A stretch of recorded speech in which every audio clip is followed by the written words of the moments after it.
Nakumpiska ng mga operatiba ng Police Regional Office 13 ang tinatayang 7 milyong pisong halaga ng smuggled cigarettes sa sinagawang operasyon sa Purok 3, Barangay Kahayagan, Carmen, Agusan del Norte. Ayon sa ulat, nagsagawa ng operasyon ang pulisya matapos ang impormasyon mula sa isang concerned citizen tungkol sa kahinalang pagdiskarga ng kargamento mula sa isang pump boat.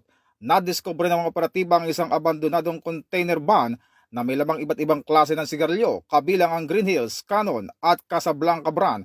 Patuloy na iniimbestigahan ng Pero 13 ang pagkakakilanlan ng mga nasa likod ng iligal na aktibidad at nakikipag-ugnayan na rin sa iba't ibang law enforcement agency para sa posibleng pag-aresto sa mga suspect.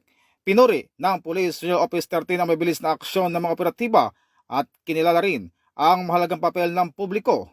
Ito'y bahagi ng PNP Focus Agenda na Enhanced Managing Police Operation na paigtingin ang kanilang kampanya laban sa smuggling. Ito ang bagong PNP para sa bagong Pilipinas, serbisyong mabilis, tapat at nararamdaman.